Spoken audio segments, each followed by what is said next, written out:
Okay, so hopefully you're going to figure this out and you're working on this with me, or you're just checking yourself. So remember, these are simplifying radicals. We need to use the numbers 4, 9, 16, 25, 36, 49, and so on, because this gets from 2 times 2,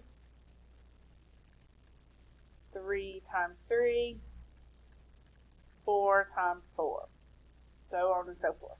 Okay, so we're going to ask ourselves this 360. So we're going to ask ourselves what perfect square would go into 360. So you can do 36 times 10. Now we can put it in more than one, so 36 square root of 10. Then we have our x squared y. So the square root of 36, we know is 6 times 6, so that's 6. I can't take the square root of 10, and it cannot be broken down anymore with these numbers. Okay, then I have x squared here. So if you remember, that's x times x. You circle 2 to bring 1 out. And then the y doesn't have 2, so it stays under. So that would be my final answer. 6x times 10 square root of 10y. Okay, questions there? Any questions? Alright, here we have a number outside. So we're basically going to just bring this down and leave it alone until we simplify our radical. Okay? So then we're looking at 900. The square root of 900. Now you can look at that and you can ask yourself, what will go into that? But if you just check that, the square root of 900 is a perfect square. So 30 times 30 gives me the square root of 900. Sometimes it will have a perfect square already, and you just take the square root and that gives you your answer. So then we have x to the 4th, y to the 6th. These are both even. So we can do x times x times x times x and circle 2. Or you can remember, if you divide by 2, that's going to give me 2 coming out, none left over. Divide by 2, 3 comes out.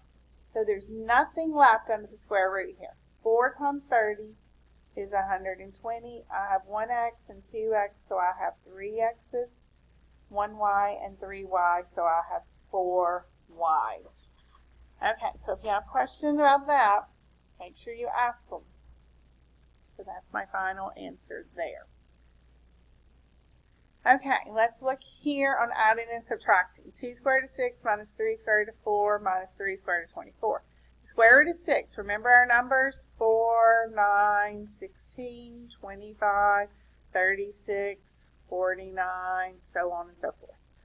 6 cannot be broken down with these numbers, so we leave it alone. This cannot be broken down either, so we leave it alone. But 24 can be broken down to 4 and 6. 4 times 6 gives me 24. Now drop the 2 square root of 6. Bring this along.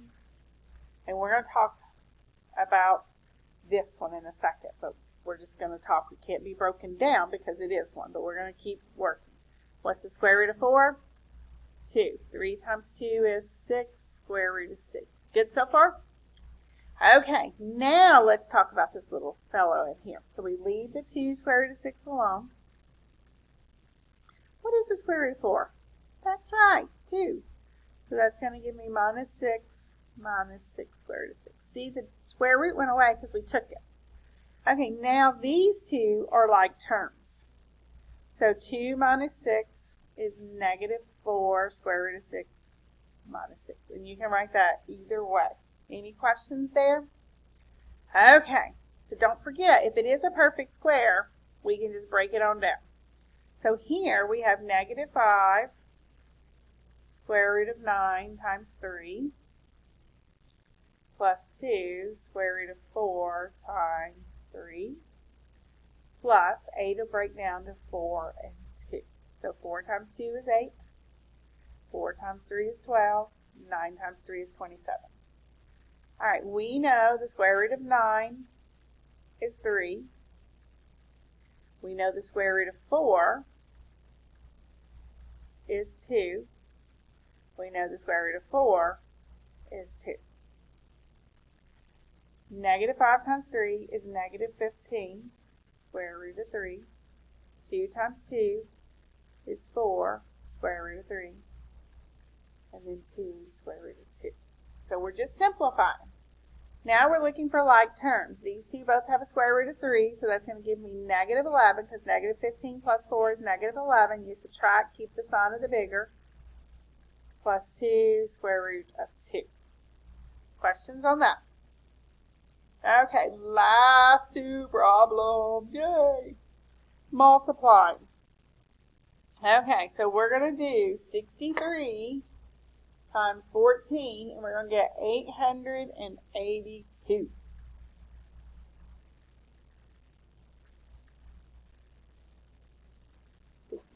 Times 14. Then there's x squared, y to the 4th. Now, you're going to ask yourself, 882. Oh, Miss Lewis, I don't know what will go into 882. So, we know that 2 will, and then 441 is a perfect square that we may not know, but it is one. So 441 square root of 2. The square root of 441 is 21. Sometimes they use ones that we don't normally use, and you just got to keep going till you find a perfect square. I'll show you in a minute how to do it if you couldn't figure it out, okay? In that case, so you can divide by 2 and then check it. That's what I would do, okay? So here, x squared divided by 2, bring out an x, y to the 4th.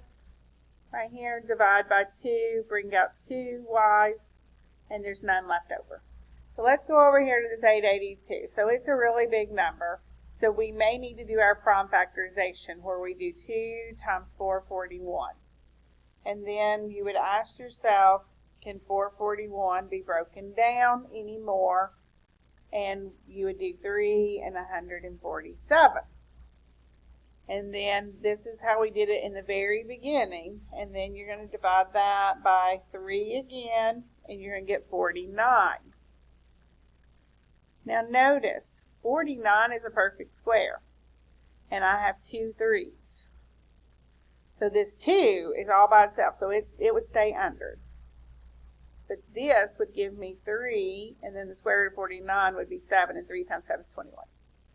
So you would have to work it out the way we did in the beginning. This is easier if you just keep trying to see if this is a perfect square. All right, let's look at this one. 3x times 2 is 6x.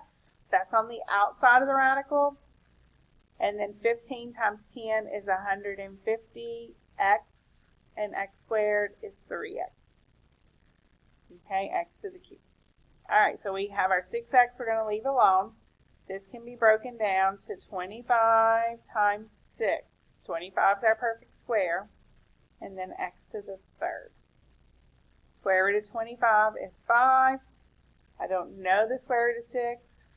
There's 3 here, so x to the 3rd we know to be x2 and x1.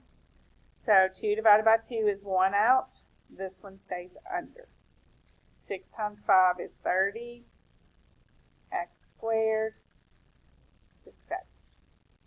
I know that one was a little long. Hopefully that helped you.